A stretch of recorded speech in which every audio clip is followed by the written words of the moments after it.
Tu as toujours été une honte de Pecknold pour moi, m'a dit mon mari le jour de notre anniversaire. J'ai souri, j'ai sorti une enveloppe et j'ai fait un signe de tête au serveur. Moins d'une minute plus tard, un enregistrement a commencé à résonner dans toute la salle.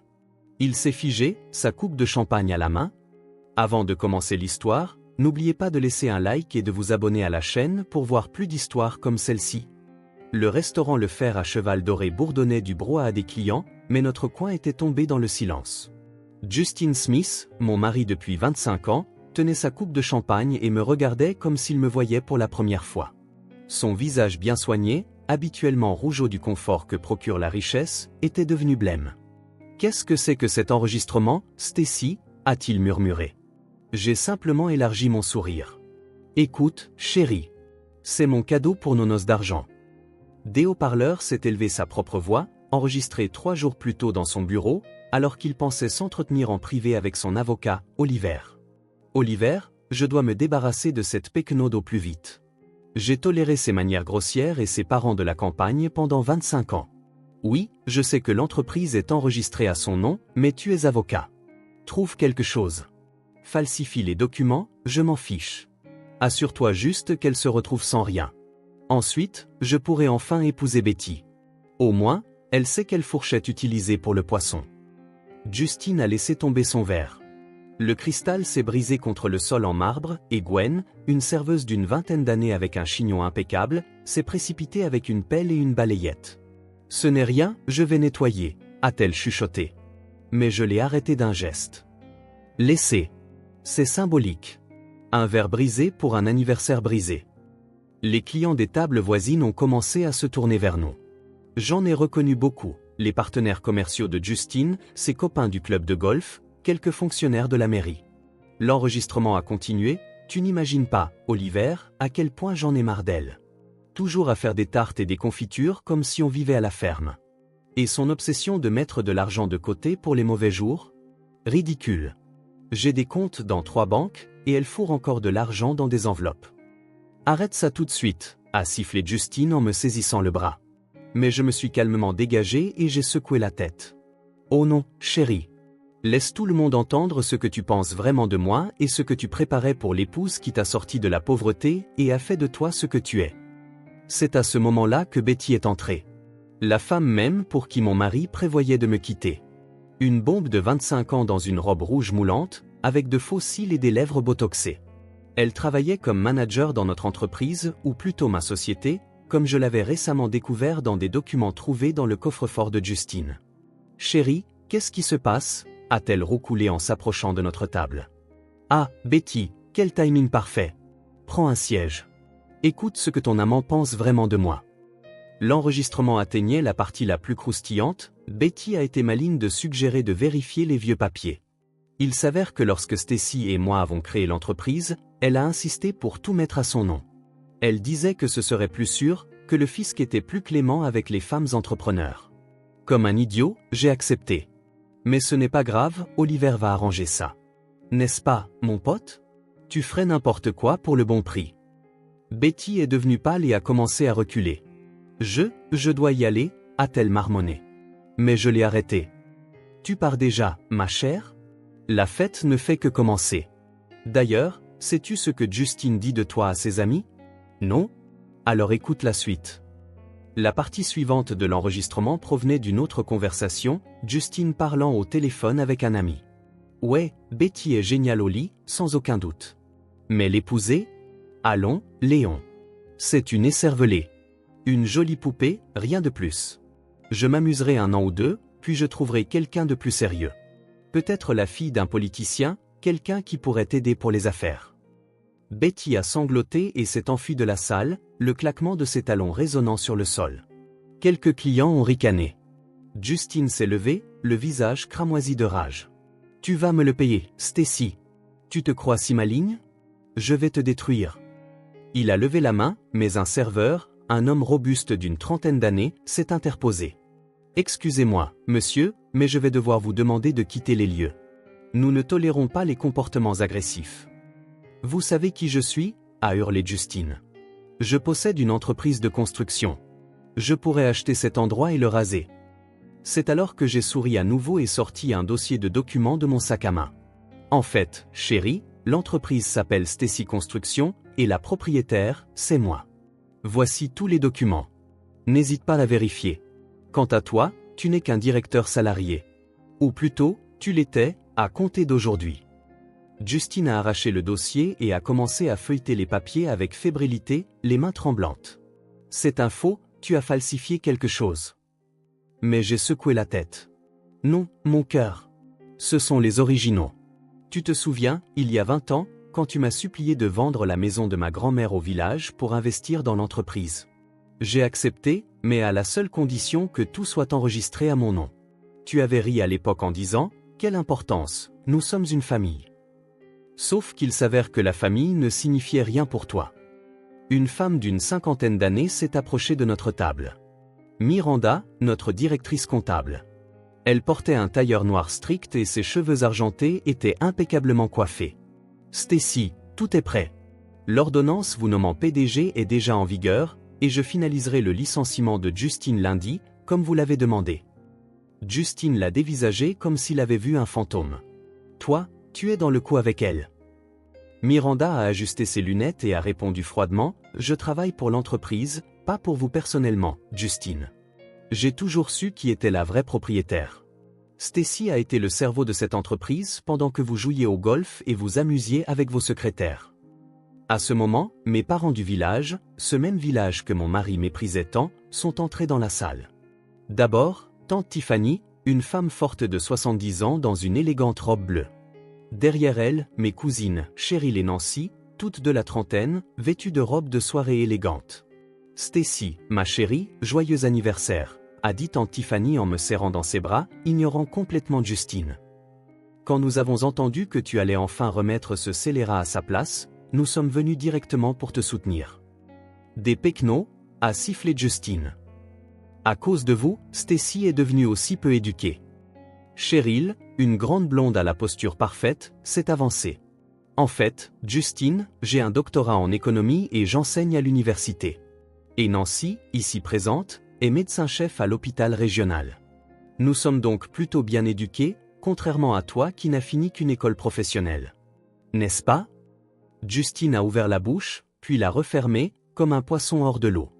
Il n'avait en effet qu'un diplôme professionnel, alors que j'avais obtenu un diplôme d'économie par correspondance tout en élevant notre fille et en gérant la maison. Mais il en avait toujours eu honte et mentait à ses partenaires, prétendant avoir 2 diplômes universitaires. En parlant de notre fille, ai-je dit en sortant mon téléphone, Betty a appelé de Londres il y a 1 heure. Elle n'a pas pu venir pour l'anniversaire, mais elle t'envoie ses salutations. Et elle a dit que si tu oses me faire du mal, elle viendra elle-même te botter le cul, pour reprendre ses mots. Elle est devenue une jeune femme déterminée, n'est-ce pas? Betty était notre fille unique, 23 ans. Elle étudiait à la London School of Economics avec mon argent, cet argent même que j'avais ruralement mis de côté dans des enveloppes. Justine s'était opposée à ses études à l'étranger, disant « Pourquoi une fille a-t-elle besoin d'une telle éducation? Elle devrait juste se marier. » Mais j'avais insisté. Et maintenant, Betty préparait son master en finance. Elle est de ton côté, elle aussi? A croassé Justine. J'ai ri. Pensais-tu vraiment qu'elle prendrait le parti du père qui la traitait d'idiote et disait que la place des femmes est à la cuisine? Celui qui a manqué toutes ses remises de diplôme parce qu'il était occupé avec sa dernière maîtresse? Un homme d'une 40aine d'années, vêtu d'un costume cher, est entré dans la salle. Robert Miller, propriétaire de la chaîne de restaurants dont faisait partie le Fer à Cheval Doré. Il s'est approché de notre table et m'a baisé la main galamment. Stacy, un plaisir de vous voir. Merci d'avoir choisi notre établissement pour une occasion si significative. Puis il s'est tourné vers Justine. Quant à vous, Monsieur Smith, je vais devoir vous demander de quitter mon restaurant et de ne plus jamais mettre les pieds dans aucun de nos établissements. Vous êtes sur notre liste noire, a dit froidement Robert Miller. Comment osez-vous? Je suis un client régulier ici, a hurlé Justine. Robert Miller a souri calmement. Vous étiez un client. Mais un homme qui parle de sa femme comme vous le faites ne mérite pas d'être servi dans des endroits respectables. Et pour autant que je sache, c'est Stacy qui réglait généralement les factures, pas vous. C'était vrai. J'avais toujours contrôlé la carte de crédit de l'entreprise, et tous les dîners d'affaires étaient payés avec. Justine se contentait de signer les chèques, jouant le rôle du flambeur généreux. Sécurité, veuillez escorter Monsieur Smith à la sortie, a indiqué Robert Miller à 2 hommes costauds à l'entrée. Mais Justine n'en avait pas fini. Stacy, tu le regretteras. Je trouverai un moyen de tout prendre. J'ai des relations, tu le sais. J'ai sorti une autre enveloppe. Oh oui, à propos de tes relations. Ceci contient des enregistrements de tes conversations avec Patrick Johnson du Bureau des impôts.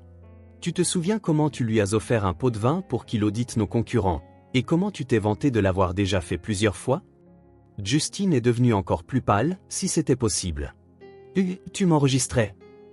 J'ai hoché la tête. Depuis 6 mois. Depuis que j'ai accidentellement entendu ta conversation avec Betty sur la façon dont vous prévoyiez de me rouler. Tu sais, la technologie moderne est une chose merveilleuse. Un micro minuscule dans ton bureau. Synchronisé sur le cloud. Chaque conversation sauvegardée en plusieurs copies. C'est illégal, a-t-il crié. Je vais te poursuivre en justice.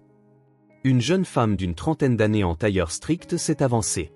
Sarah, notre avocate d'entreprise. En fait, Justine, le bureau appartient à l'entreprise, donc à Stacy. Et le contrat de travail que vous avez signé inclut une clause autorisant l'enregistrement des conversations dans les locaux de l'entreprise. Donc, tout est parfaitement légal. Justine a regardé autour de lui comme un animal acculé. Une foule s'était déjà rassemblée. La nouvelle du scandale s'était répandue dans le restaurant, et certains filmaient avec leur téléphone. « Arrêtez de filmer », a rugi Justine. « C'est une violation de la vie privée. » « Quelle vie privée ?» ai-je dit, sincèrement surprise. « Nous sommes à un événement public. De plus, tu adores te vanter de tes frasques devant tes copains. Tu te souviens, la semaine dernière, au sauna, tu m'as traité de stupide vache de la campagne? Ton ami Lucas a enregistré ça et me l'a envoyé. D'ailleurs, il pense aussi que tu es un porc. » Lucas Sims est entré dans la pièce. Propriétaire d'un concessionnaire automobile et vieil ami de Justine, la cinquantaine, en forme, avec une barbe grise soignée et une posture assurée. « Stacy, je te prie d'accepter mes excuses pour être resté silencieux toutes ces années. Mais quand Justine a vraiment dépassé les bornes, j'ai su que c'en était assez. Un homme qui parle ainsi de la mère de son enfant ne mérite pas d'être appelé un homme. Lucas, toi aussi ?» Justine a regardé son ami comme un traître. Je te l'ai dit maintes et maintes fois, réveille-toi, tu as une femme merveilleuse. Mais tout ce dont tu parlais, c'était de cette péquenaude et de tes rêves de jeunes idiotes. J'ai même prévenu Betty. S'engager avec un homme marié ne finit jamais bien. Elle n'a pas écouté.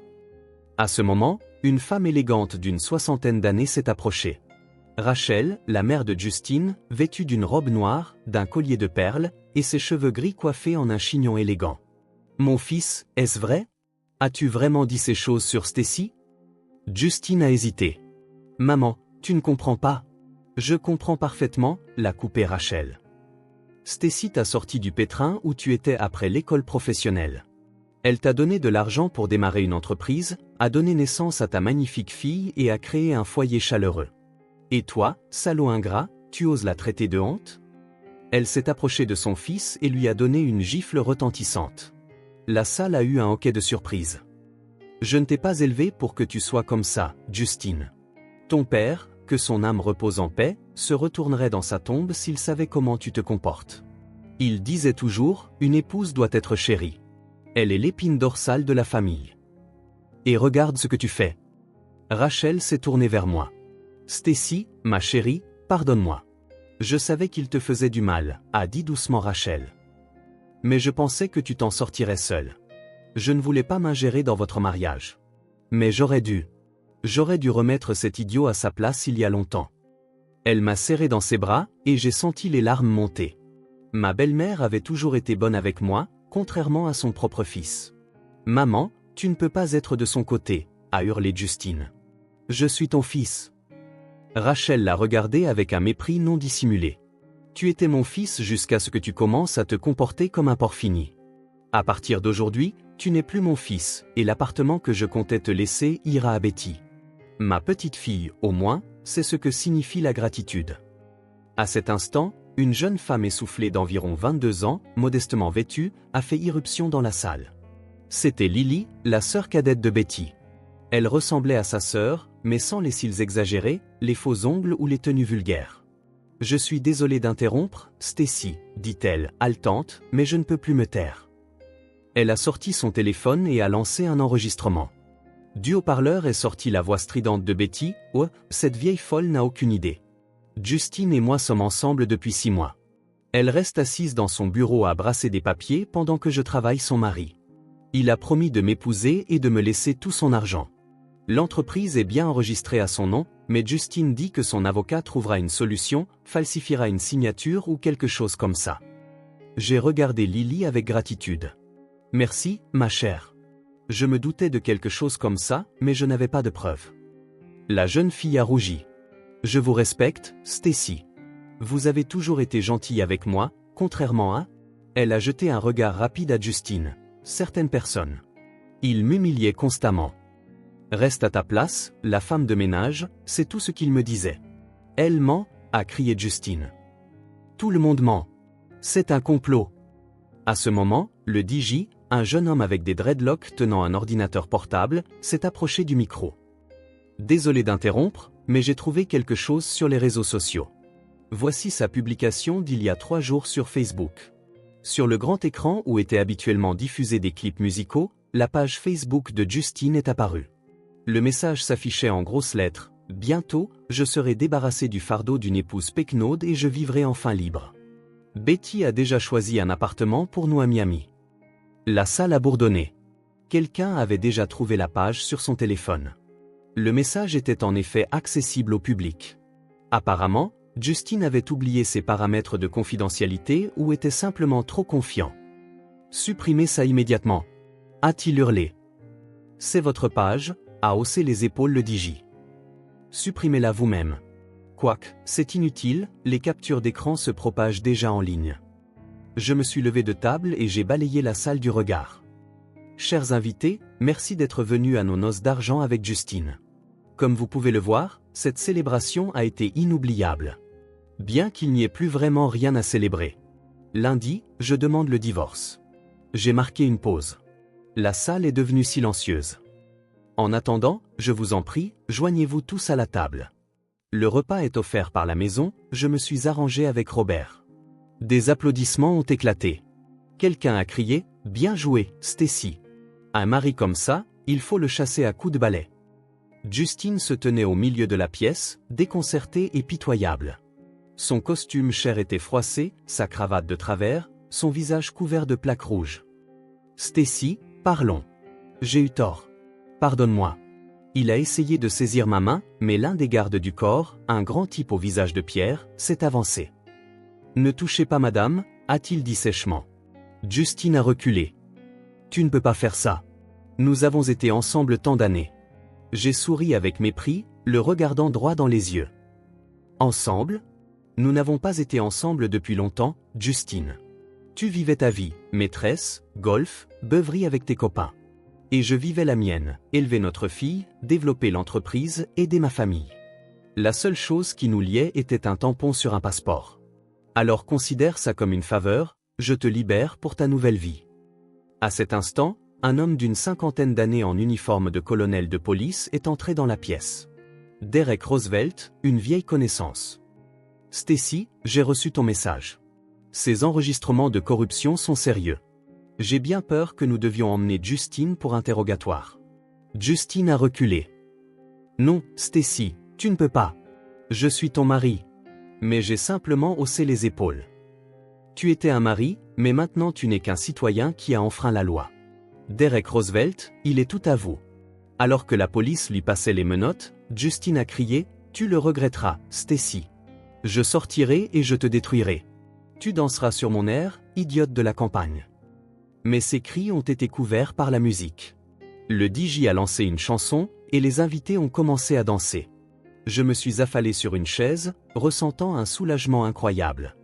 C'était enfin terminé. 25 ans d'humiliation, de trahison, de mépris, tout était derrière moi. Tante Tiffany s'est assise à côté de moi et m'a serré dans ses bras. « Bien joué, Stacy. Il était temps que quelqu'un remette ce crétin à sa place. Ta grand-mère, que son âme repose en paix, serait fière de toi. » « Merci, tante Tiffany, » ai-je souri à travers mes larmes. « Tu sais, je suis vraiment une fille de la campagne, et j'en suis fière. Au village, on m'a appris à travailler dur, à ne jamais abandonner et à aider mes proches. Justine n'a jamais compris ça. Ce n'est pas une honte, c'est ma force. Miranda s'est approchée avec une coupe de champagne. À toi, Stacy. À ta nouvelle vie. Nous avons trinqué, et j'ai senti une légèreté dans mon âme. Oui, un divorce m'attendait, des batailles judiciaires, le partage des biens, mais je m'en sortirais. Je m'en étais toujours sorti. Le reste de la soirée a été étonnamment amusant. Les invités ont dansé, chanté, m'ont félicité pour ma liberté. Beaucoup sont venus me dire qu'ils attendaient depuis longtemps que je tienne tête à mon mari tyrannique. Il s'est avéré que tout le monde avait tout vu et tout su, mais c'était eu par politesse. Vers minuit, Robert Miller s'est approché de moi. « Stacy, puis-je vous raccompagner à votre voiture ?» J'ai hoché la tête avec gratitude. Dehors, il faisait frais et les étoiles scintillaient dans le ciel clair. « Vous savez, j'admire votre courage », a dit Robert Miller. Peu de femmes feraient un tel pas. Quel choix avais-je? Ai-je haussé les épaules. Continuer à endurer? Le regarder piller l'entreprise que j'ai bâtie? Écouter ces insultes? Robert Miller m'a pris la main.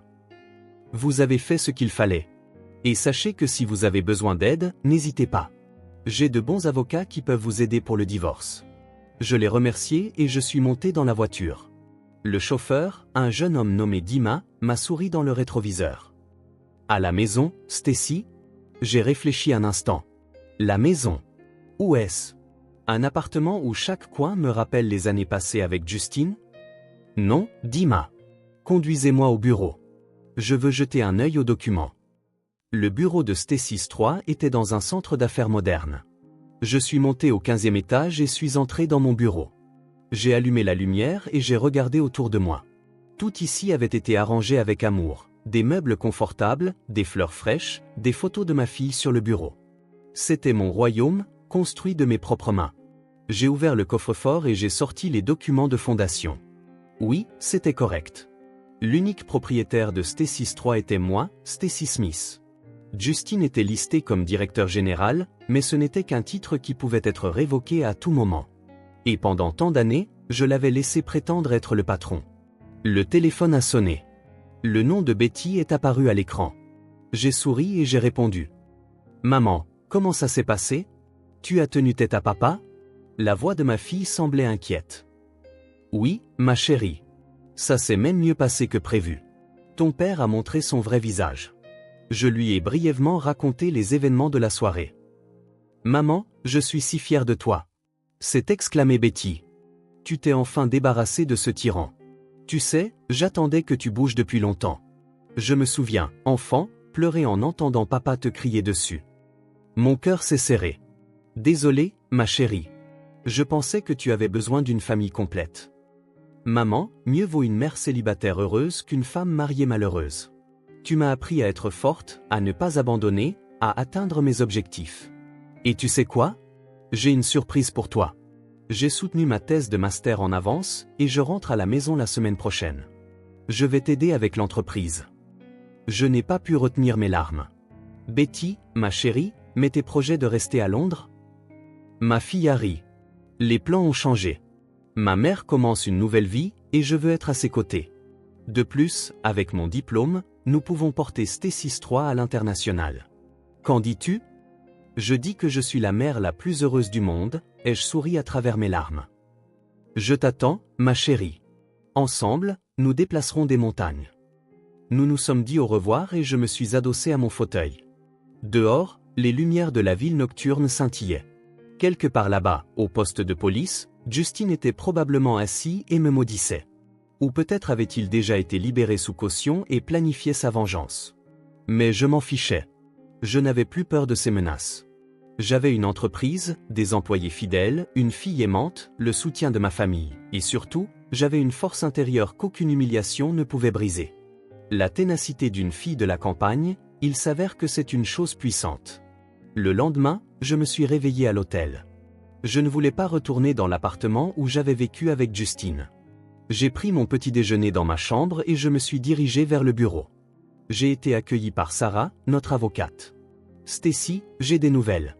Justine est sortie sous caution et a déjà engagé un avocat. Il semble qu'il prévoit de contester vos droits sur l'entreprise. J'ai hoché la tête. C'était prévisible. Eh bien, nous nous préparons pour la bataille. Sarah, rassemblez tous les documents, statuts, rapports financiers, correspondances. Qu'il essaie de prouver qu'il a des droits sur l'entreprise que j'ai créée avec l'argent de la vente de la maison de ma grand-mère. Toute la journée s'est passée à travailler. Le personnel me soutenait. Il s'est avéré que Justine n'était pas apprécié au travail pour sa grossièreté et son incompétence. L'ingénieur en chef, Clint, un homme d'environ 60 ans, a dit directement « Stacy, nous sommes tous de votre côté. Justine n'était que du vent, mais c'est vous qui faisiez tout le travail. » À l'heure du déjeuner, une visiteuse inattendue est arrivée. Betty. Elle avait l'air débraillée, son maquillage avait coulé, sa robe chère était froissée. « Stacy, puis-je vous parler ?» a-t-elle marmonné. J'ai hoché la tête et lui ai fait signe de s'asseoir. « Je veux m'excuser » a lâché Betty. « J'ai été une idiote. Justine m'a promis de m'épouser.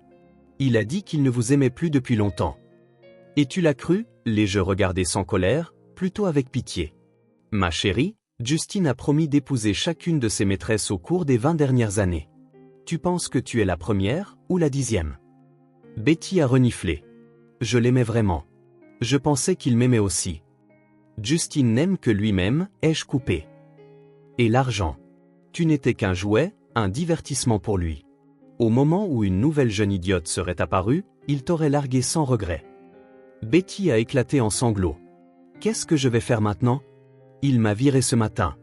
Il a dit que tout était de ma faute. J'ai soupiré. La fille était stupide, mais malheureuse à sa manière. Quel âge as-tu, Betty ? 25 ans. La vie est devant toi. Tu trouveras un autre travail. Rencontreras un homme bien. Ne t'implique plus avec des hommes mariés à l'avenir et apprends. Améliore tes compétences. La beauté se fane, mais la connaissance reste. Betty m'a regardé avec surprise. Vous n'êtes pas en colère contre moi ? J'ai haussé les épaules. À quoi bon ? Tu n'es qu'une parmi tant d'autres. Tu devrais être en colère contre Justine. Mais c'est improductif. Je préfère dépenser mon énergie à développer l'entreprise. Après le départ de Betty, je suis retourné aux documents. Je devais me préparer aux batailles judiciaires.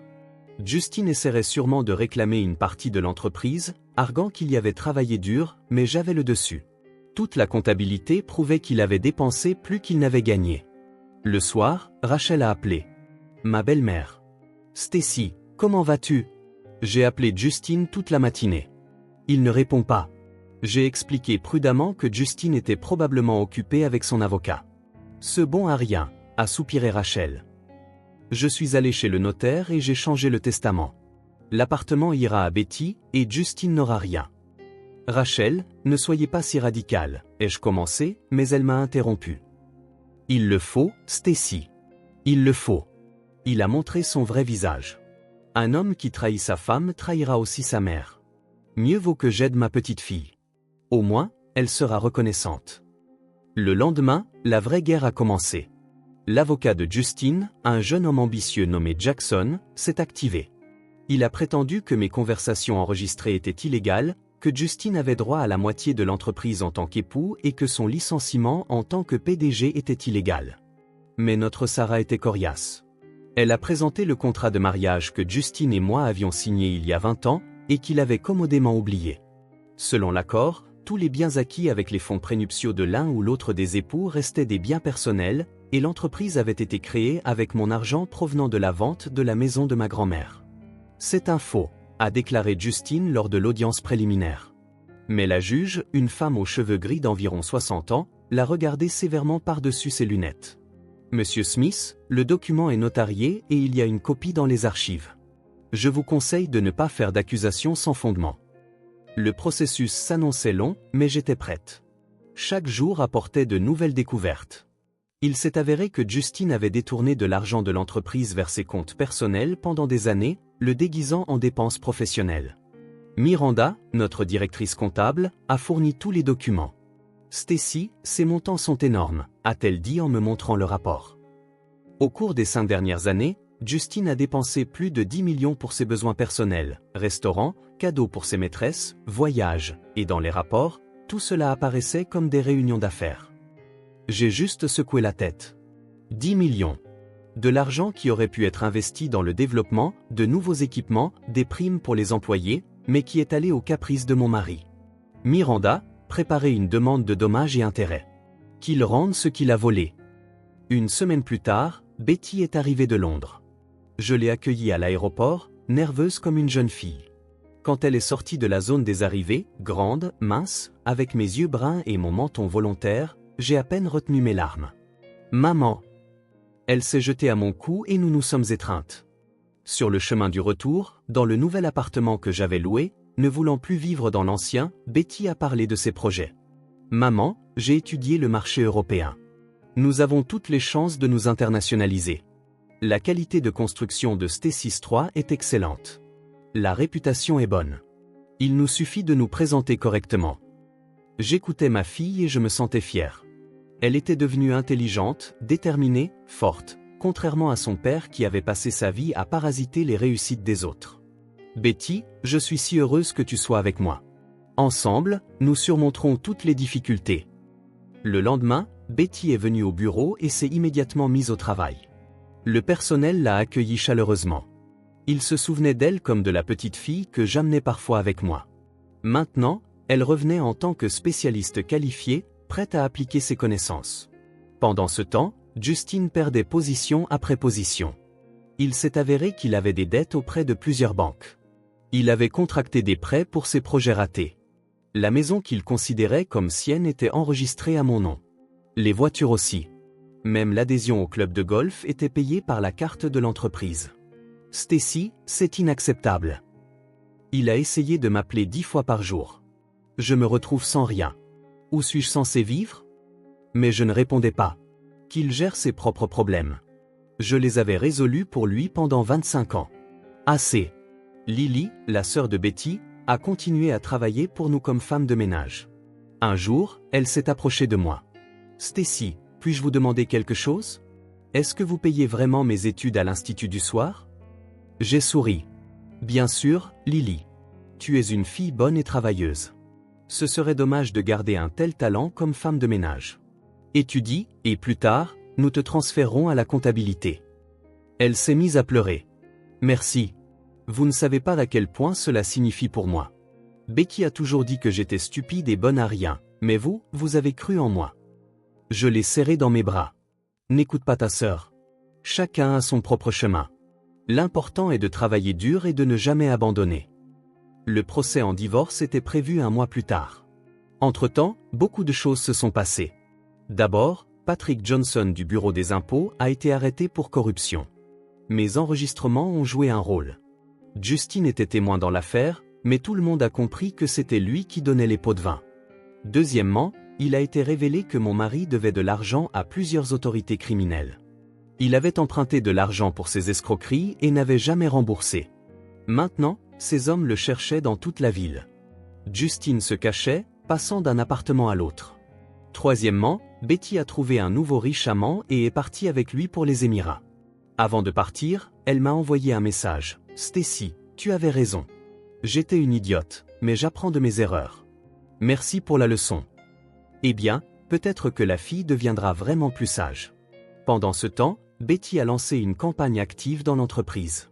Elle a analysé tous les processus et trouvé de nombreuses façons d'optimiser. « Maman, nous perdons de l'argent avec des sous-traitants inefficaces. Regarde, cette entreprise ne respecte pas les délais et nous continuons à travailler avec eux. » Pourquoi? A-t-elle demandé. J'ai soupiré. Ce sont les amis de ton père. Il a insisté pour travailler avec eux. Betty a reniflé. Des amis qui profitent de nous? Résilions les contrats et trouvons des partenaires fiables. Les affaires sont les affaires. Il n'y a pas de place pour le népotisme ici. Elle avait raison. J'avais laissé Justin prendre des décisions basées sur des sentiments personnels plutôt que sur l'intérêt de l'entreprise pendant trop longtemps. Il était temps de changer cela. Nous avons résilié les contrats non rentables, trouvé de nouveaux fournisseurs et optimisé la logistique. Les bénéfices de l'entreprise ont commencé à croître. Le jour du procès est arrivé. Je suis venu vêtu d'un tailleur strict, avec un maquillage minimal. Justin est apparu débraillé et mal rasé, portant un costume froissé. Il était évident que les choses n'allaient pas bien pour lui. Son avocat, Jackson, était assis à côté de lui, feuilletant nerveusement des papiers. La juge, la même femme sévère qui avait présidé les audiences préliminaires, a examiné attentivement les documents. Donc, la plaignante Smith demande le divorce et la division des biens conformément au contrat de mariage. Le défendeur Smith conteste la validité de l'accord. La défense a-t-elle de nouvelles preuves? A demandé la juge. Jackson s'est levé. Votre honneur, nous prétendons que le contrat de mariage a été signé sous la contrainte. Mon client était jeune et inexpérimenté, et la plaignante a profité de sa confiance. J'ai failli rire. Justin avait 30 ans quand nous avons signé l'accord, et c'était son idée. Il avait peur que je lui prenne sa précieuse voiture en cas de divorce. Sarah a calmement objecté. Votre honneur, nous avons un enregistrement vidéo du bureau du notaire montrant M. Smith signant joyeusement l'accord et disant « Maintenant, cette idiote n'aura certainement pas ma voiture, quoi qu'il arrive. » Des rires ont retenti dans la salle d'audience. La juge a froncé les sourcils. « Monsieur Smith, étiez-vous sain d'esprit lorsque vous avez signé le document ?» Justin a hésité. « Eh bien, oui, mais… » Pas de mais. L'accord a été rédigé selon toutes les règles et notariées. Je ne vois aucun motif pour le déclarer invalide. Après cela, tout s'est déroulé sans accroc. L'entreprise est restée mienne, ainsi que l'appartement. Les voitures également. Justin n'avait droit qu'à ses effets personnels et à ses économies sur son compte personnel, qui ne s'élevaient qu'à 3 000 $. Il avait dépensé le reste pour ses maîtresses et ses divertissements. « C'est injuste !» a crié Justin. « J'ai travaillé dans cette entreprise pendant 25 ans. » La juge l'a regardé froidement. « Et vous avez reçu le salaire du PDG. De plus, il s'avère que vous avez utilisé illégalement les fonds de l'entreprise. Si vous contestez cela, la plaignante déposera une demande reconventionnelle de dommages et intérêts. » Justin s'est affaissé. Son avocat lui a chuchoté quelque chose, mais il était clair que l'affaire était perdue. La juge a annoncé la décision. Le mariage était dissous et les biens divisés selon le contrat de mariage. J'étais libre. En sortant du tribunal, j'ai croisé Rachel. Ma belle-mère m'a serré dans ses bras. « Stacy, félicitations. Tu es enfin libérée de ce parasite. Tu sais, j'ai toujours été désolé qu'il t'épouse. Tu mérites mieux. » « Merci, Rachel. Tu as toujours été une bonne belle-mère pour moi, ai-je répondu. La femme plus âgée a souri. « Et tu es une merveilleuse belle-fille. C'est dommage que mon fils se soit révélé être un idiot. Mais ce n'est pas grave, Betty te ressemble, intelligente et belle. » Justin a essayé de s'approcher de nous, mais la sécurité du tribunal lui a barré la route. J'avais une ordonnance restrictive contre lui après ses menaces. Il a crié quelque chose, mais je n'ai pas écouté. Ce chapitre de ma vie était clos. Il était temps de passer à autre chose. Le soir, Betty, tante Tiffany, mes cousines et moi avons célébré la victoire dans un restaurant. Pas au fer à cheval doré, trop de souvenirs là-bas, mais dans un petit restaurant géorgien chaleureux. Le propriétaire, Gosha, était un ami de longue date et sincèrement heureux pour moi, pour Stacy. Il a levé un toast à une femme forte qui n'a pas craqué. Que ta vie soit remplie de bonheur. Nous avons bu un excellent vin géorgien, et j'ai senti une chaleur se répandre dans mon corps. Pas à cause de l'alcool, mais de la prise de conscience de la liberté. « Maman, que comptes-tu faire maintenant ?» a demandé Betty. J'ai réfléchi un instant. « Tu sais, je veux visiter le village. Je ne suis pas rentré à la maison depuis longtemps. Aller sur la tombe de ma grand-mère, rencontrer les villageois, et puis, travailler. Nous avons de grands projets pour développer l'entreprise. » Tante Tiffany a hoché la tête en signe d'approbation. « C'est vrai, Stacy. Il ne faut pas oublier ses racines. D'une fille de village à une femme d'affaires, et pourtant tu n'as pas perdu ton caractère. » Le lendemain, je suis vraiment allé au village. Le village avait peu changé au fil des ans.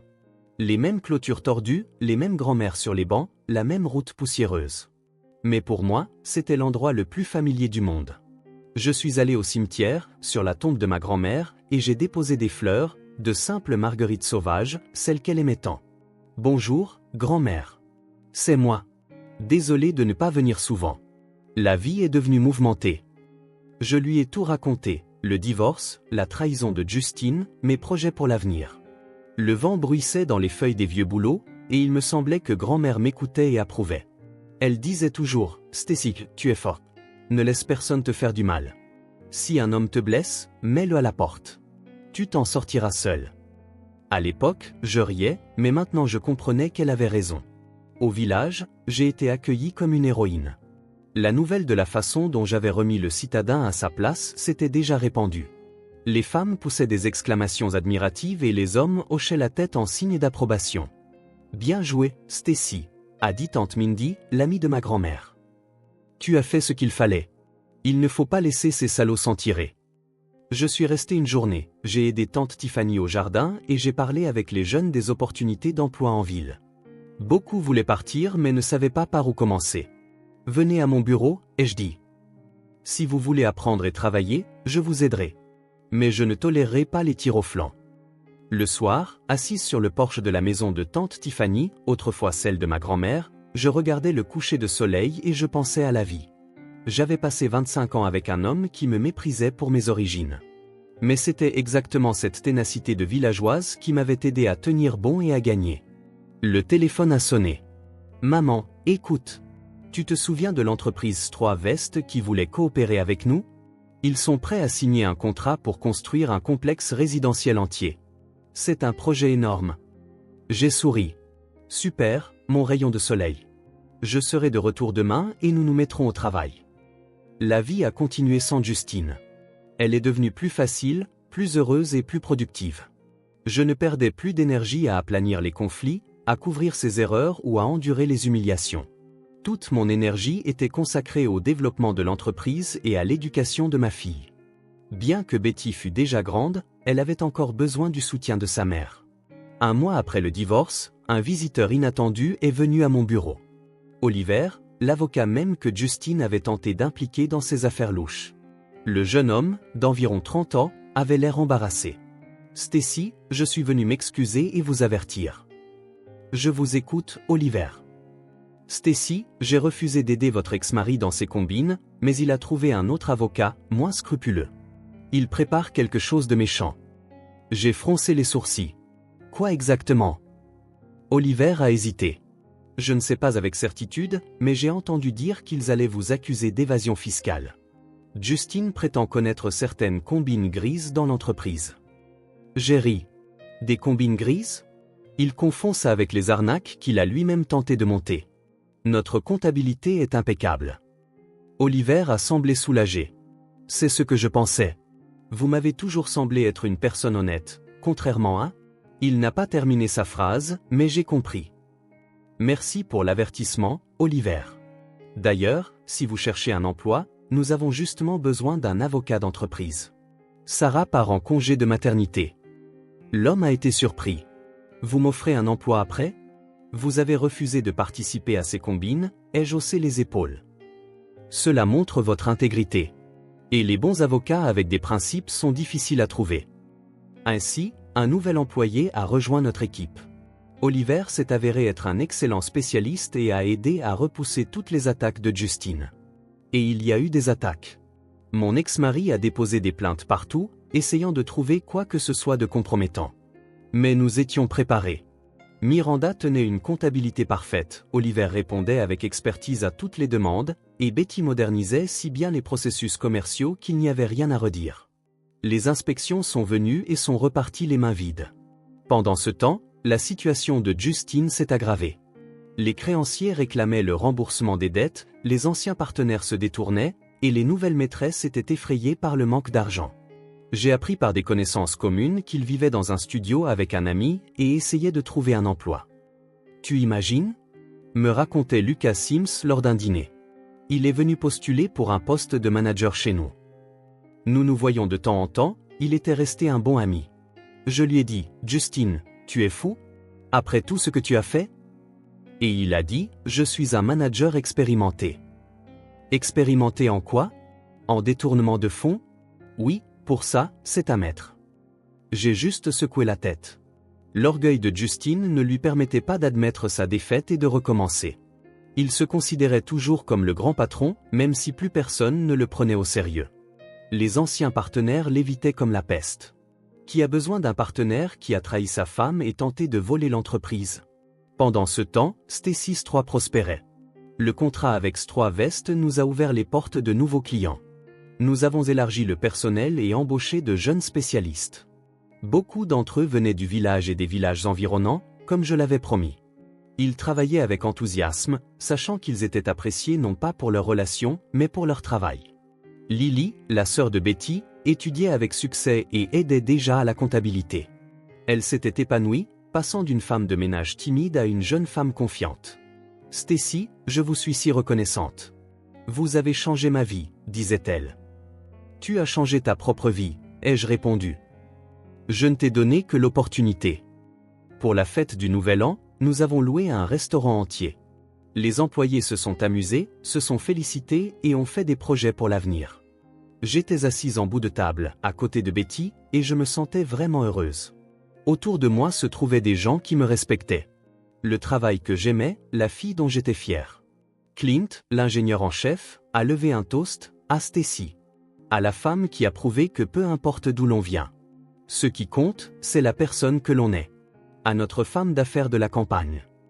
Tout le monde a bu ensemble, et j'ai essuyé une larme. Femme d'affaires de la campagne. Oui, et j'en suis fier. Au milieu de la soirée, Robert Miller s'est approché de moi.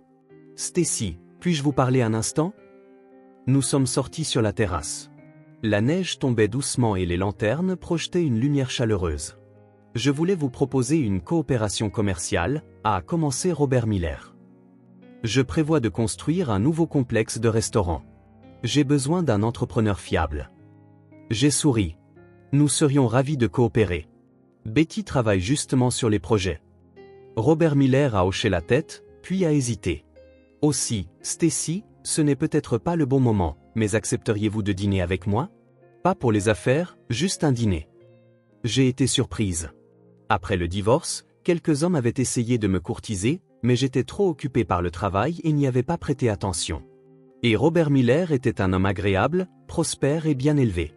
Pourquoi ne pas essayer? D'accord, ai-je dit. Allons dîner. Ainsi, un nouveau chapitre a commencé dans ma vie. Robert et moi nous sommes fréquentés avec prudence, en prenant notre temps. Il s'est avéré être attentif, attentionné et respectait mon indépendance. Il n'essayait pas de me commander ou de me faire la leçon, il restait simplement à proximité, me soutenait et me donnait parfois de bons conseils. Betty a pris ma relation calmement. « Maman, tu mérites d'être heureuse. Robert Miller est un homme bien. » J'ai vérifié. J'ai ri. Vérifié? Comment? J'ai mes sources, a cligné de l'œil ma fille. Sa réputation est impeccable. Pas de dette. Pas de maîtresse non plus. Divorcé depuis 5 ans. Son fils adulte vit au Canada. Justine a appris ma relation et a provoqué un scandale. Il a tenté de s'introduire dans le bureau en criant que je n'avais pas le droit de voir qui que ce soit. La sécurité a appelé la police et il a été emmené. Il n'est plus réapparu. Apparemment, il a réalisé qu'il ne faisait qu'aggraver les choses. 1 an s'est écoulé depuis cet anniversaire mémorable offert à Cheval Doré. J'étais assise dans mon bureau, examinant les rapports. L'entreprise avait doublé de taille. Nous avions ouvert une succursale dans une ville voisine et commencé une coopération avec des partenaires étrangers. Betty était devenue la directrice exécutive et faisait un excellent travail. Le téléphone a sonné. « Stacy, c'est Charles de la banque. Votre ex-mari demande un prêt. Pourriez-vous éventuellement vous porter garante ?» J'ai failli rire. « Charles, vous êtes sérieux? Après tout ce qui s'est passé? Eh bien, il a dit que vous vous étiez réconciliés? Il a menti. Et ne lui donnez pas le prêt.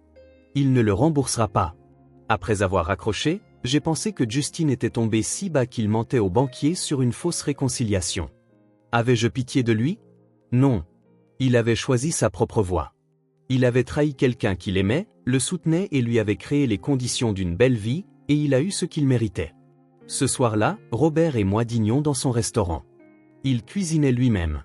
Il s'est avéré qu'il avait commencé comme simple chef et aimait toujours cuisiner. « Je vais essayer ce risotto », ai-je dit. Il a posé une assiette devant moi. L'ingrédient secret est la truffe blanche. C'était délicieux. « Stacy, je voulais te demander, » a-t-il commencé, et j'ai senti mon cœur battre plus vite. « Voudrais-tu, je veux dire, accepterais-tu » Il a sorti une petite boîte. À l'intérieur se trouvait une élégante bague en diamant. « De m'épouser » J'ai regardé la bague, puis Robert, ressentant un étrange mélange de joie et de peur. J'avais été marié une fois auparavant.